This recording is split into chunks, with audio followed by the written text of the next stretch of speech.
Welcome back. This is following up on my last video, which was how to make a player move. Today we are going to change this crummy Godot icon here into an actual character. And we're going to make him move around, make him walk, with animation. So, to show you how this works, and to show you my process, I'm going to make a new folder. I'm going to call this player art. We're going to put all our art in here. So I have, let's see here, where are they at? I already have some assets here. You can get some assets anywhere online. itch.io is pretty good. So let's see, where is my little guys at? Let's see if we can find them. I've been doing, let's do these little creatures. Humanoid, and let's go with, here we go, human. And we're gonna throw, basically you take the file and you move it to the folder. It's that simple. Alright, so now we have it. Alright, so we're gonna go back to our player here. We're gonna go to sprite. We're gonna click over here and clear this out. And we're gonna take this and you throw it in there. So you take the art you created, put it right here in the texture. Now if you notice, they are blurry. We don't want them to be blurry. So what you want to do is in the sprite 2D, you're going to want to go down to texture, and you're going to inherit, and you're going to change it from inherit to nearest. Now look, they're crystal clear. And Godot does that. I honestly don't know why they do that, because who would want a blurry picture? It doesn't really make sense. It seems like it should be the other way around. If you wanted it to be blurry, I don't know. Blurry shouldn't be default. Regardless. Right now, there is just a sprite sheet here. This is just a sprite sheet. And what we need is one. So we're going to go to animation. And you see here we got H frames and V frames. So we're going to change this till you can see 1. Like that. Then you're going to change these until you see 1. There you go. Now we have one little guy. Let's go ahead. We're going to make this way smaller because this is a pretty small character. Right here. And what we're actually going to do, there's two ways you can do this, and you know what, I'll just show you both ways.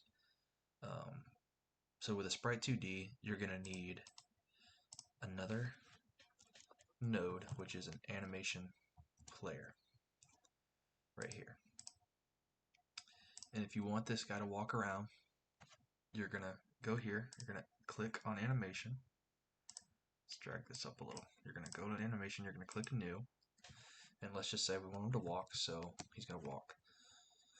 And I like to add a idle as well, so when they're standing still. Now, coding this. I'm not coding, excuse me, not coding this. So you're going to click on sprite. This will stay open. What you want to do, with mine, I know that about 0.3 is all I need. But these right here, so there's keys now near these. So you're going to click this. So if you look at my character and you look at the frames, he changes as I click higher, he's going to move. Just set that back to 1. Okay, 0, I mean. So you're going to just, from right here, make sure we have walk on. You're going to go here. It's going to ask you if you want to create. You're going to create it. Don't touch anything. Just leave it where it is. And you're going to just click the key again. And again. And again. And then when you see that it's changed, so this is him pointing to the left now. You don't want to add any more animation. So for me, we could try 0.4. You can change this. You can change the amount on here. So let's just say we go with 0.5. And right here is a loop. You can click this. If you leave it off and you play this, your character is going to run and stop. So you want it to loop. click here, and he's moving. You can see he's walking. This character doesn't really have much animation. He just kind of does that. And you can tweak it right here. Let's see, if you do 0.3, his walk kind of is kind of stuttered. 0.4, a little bit faster. Let's see, 0.6. He kind of has a stop because 0.5 is about as far as he goes. So for now, we'll do 0.5. Okay, and you can just pause that, save it. And for idle, this character doesn't really have an idle, but it's the same way. If you had a sprite sheet that had a idle where he kind of bobs around, you would want to do the exact same thing for walking as you did here. For this one, he just has one animation. It's going to just be him standing still, and you want to loop it. And so when it's running, he just stands still. That's all we want. So that's one way. That's one way you can do it. In my opinion, this way is a little bit more of a pain. So here we go. I'll show you the painful way first. So we're gonna rename this to, I like to rename it to anim. And now you're gonna go into the player script. And with the animation, there's two ways you can do this. In my opinion, a better way to do this is to create an onReady variable. This is so you can reference so you can reference over here, and you're going to reference the animation. So you're going to say anim equals, and you use a $sign when you're referencing anim. I like to name them both the same thing. So now, whenever you see anim, you're referencing this right here. Okay. So there's a couple ways you can go about doing this. But what we're going to say is we're going to use an if statement. So we're going to say if move x is not equal to vector 2.0, which means that basically that means that we're not moving. I'm sorry, if it's not equal to vector, so we are moving. Vector 2.0 means you're staying still, you're not moving. Then we're going to anim dot play, and we're gonna walk. So this is gonna make our animation run. Okay, and then we can say else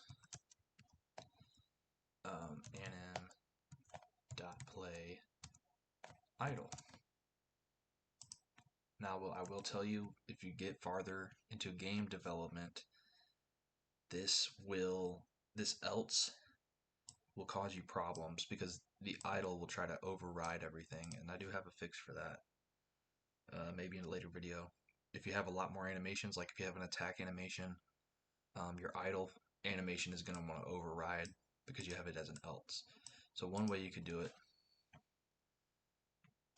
just to save you the trouble here, you could say if move like so equals vector 2.0, same thing as up here, except now it's going to equal. So if you're standing still, you're going to idle.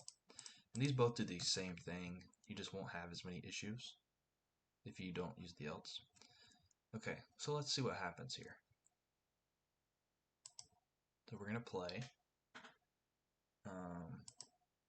We get an error.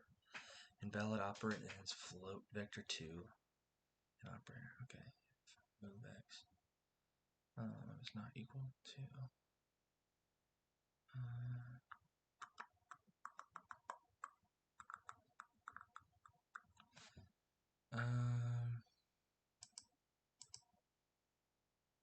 I think we might need to do direction. No, I don't really remember ever having this error as a problem here.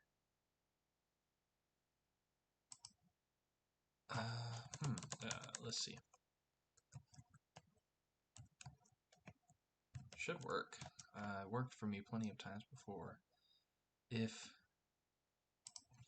could Um, we could do this. That would probably break it too. Yeah. Okay, so getting a little error here, and that's gonna happen. So let's see. We'll just go here, and we'll look at one of my scripts. You're gonna see this in real time. It's gonna be crazy. I don't have editing potential, so I don't know how to edit things. So let's go to player. See our player script. So right now, see we have the exact same thing. Right, down, left. If direction. Okay, so that's what it is. Direction. Not move. Direction. That makes sense. I was using the wrong one.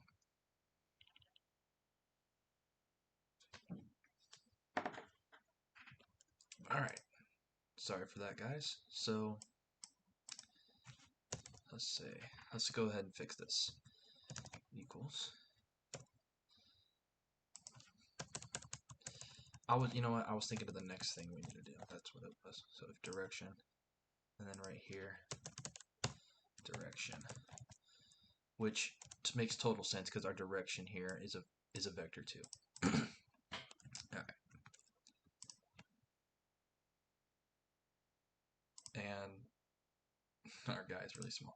That's one thing. This is not going to be related to you, but if you do have a small character, you're going to want to add a camera 2D, and you're probably just going to want to go about like 6 on that and drag it. The higher the number, the more it'll zoom in. So we're going to play now. And you can see our character here.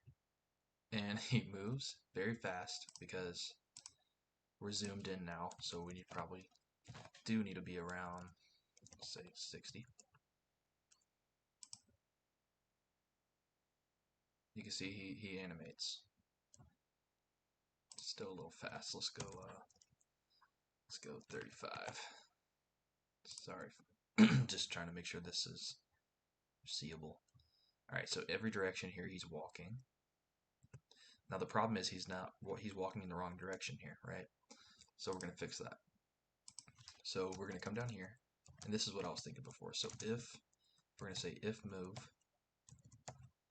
dot x is less than 0, we're going to, and to do this here, we're also going to need a already variable of our sprite. So sprite equals sprite 2D. We're going to say sprite dot, and it has a built-in thing here, flip h equals, we'll say true, and I think I probably have these mixed up. And then same thing, move is greater than 0. Then we're going to say sprite dot flip h equals false. And I believe I have these backwards, I believe. I always have them backwards, usually. No? Oh, I got it right. Wow. Okay, so you can see his sprite flips, and he's walking around. And he's animated. So that's how you can do it with the animation player. In my opinion, it's a lot more work because you have to actually animate him. But honestly, it's personal preference. So what we're gonna do here is we're gonna show you. I'm gonna really quickly show you the other way. So we're gonna delete this, and we're gonna go here and we're gonna change type. Click change type. We're gonna say animated sprite 2D. And we're gonna go into animation, and we're gonna create a new sprite frame. So with this, we'll create a idle, and then it's very similar to the animation player, and we'll say walk. There's a couple tricks here that I like about this one. So instead of dragging it, or instead of using sprite like we did with animation, we're going to click this right here, which is our add frames. We're going to actually go to the folder, click it, open, get a little zoomed in here, and all you do for if you so we're walking, you're just going to click these right here. And now if we went here and we played this, it shows our character is walking, and it's a little bit smoother. I feel like it's a little bit smoother because, for one thing, you can change the frame rate. So I could make it 3 frames per second and he moves a little slower, or I could go 10 and he's gonna be running. I don't know how to change that with the animation player. Alright, and so for idle we're just gonna do the same thing, but we're just gonna click 1. Okay, so this one's, like I said, it's personal preference, but for me it's a little bit more simple because, for one thing, you don't need this variable anymore, so you only need the sprite, and all you need to do is change the variable here. So we're going to say sprite, and it's all using the sprite now, so it only uses the sprite. You don't need an animation, you don't need an extra node, and you're going to get the same result. So as you can see, we're walking around, it's perfectly fine, and we have no problems, right? So you can use whichever one. I like using animation player. I'm sorry, animated sprites, because it eliminates some of the guesswork with it. You can get a little bit more precise sometimes with the way the animation player works, but with animated sprites, you're pretty much clicking on the sprite sheet where the person that created it or drew it, that's how they wanted it to be animated, and it just flows better, in my opinion. And you can change the frames per second. And that's it. So I hope you enjoyed that, and keep watching, and I'm going to come out with some more tutorials. I'm trying to think here what I should do for the next one. Just let me know what you guys think, and we can cover multiple things. We can do attacking, just whatever. We can do enemies, create enemies that'll chase you. I might make that one the next one. So yeah, thank you for watching.